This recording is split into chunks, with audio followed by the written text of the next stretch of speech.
of John, there was a man of the Pharisees. You know the Pharisees.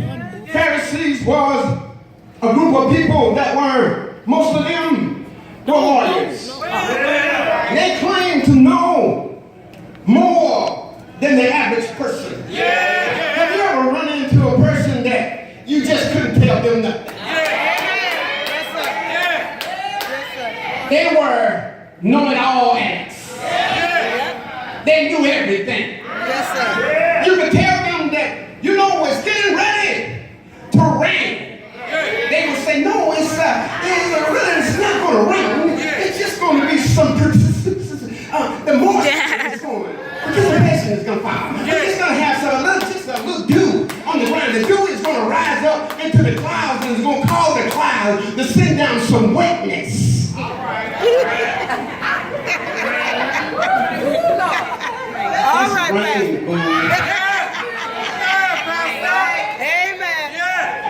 Yes, sir.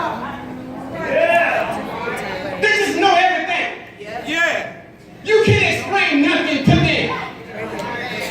As soon as you start trying to tell them, that's the reason why, you know, I don't start dialing myself back a little bit.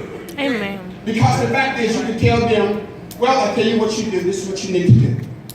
You need to go downtown and stand on the corner of Randolph and just stand there all day.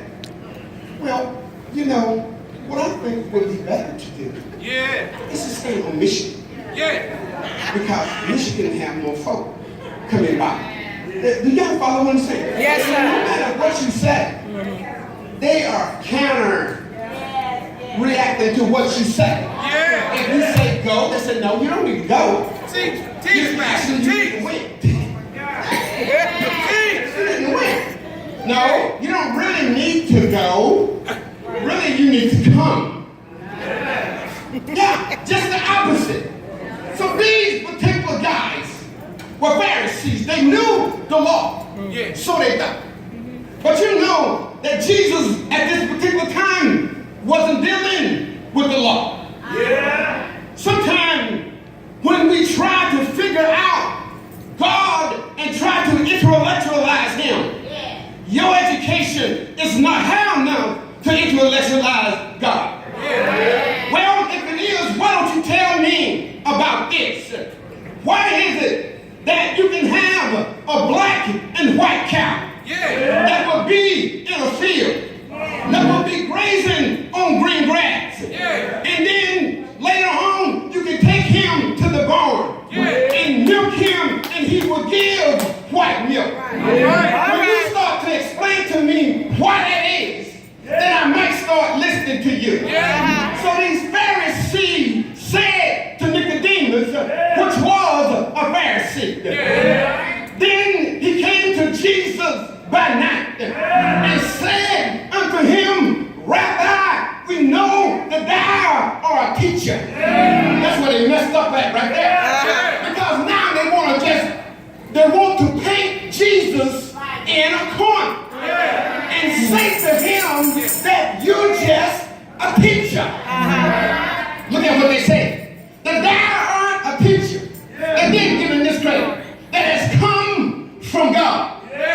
For no man knoweth these miracles that thou dost. Now how is it that when Jesus went to a wedding and they had run out of wine and he took H2O and turned it into wine, that was a miracle.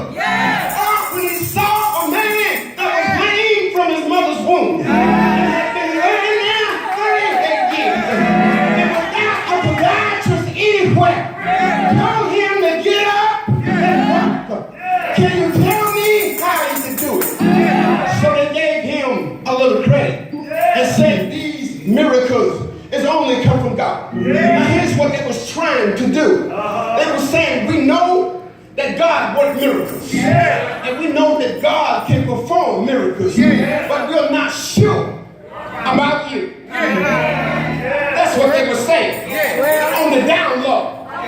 So the Pharisees was trying to downgrade and take away from Jesus, of whom he was, trying to disnounce his deity, trying to disnounce that he came from a virgin named Mary.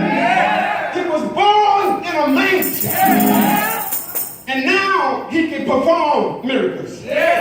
So Jesus answered him and said unto him, Verily, verily, I say unto thee, except a man be born again, he cannot see the kingdom of heaven.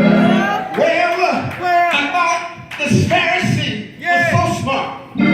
So why did he say, how can that be?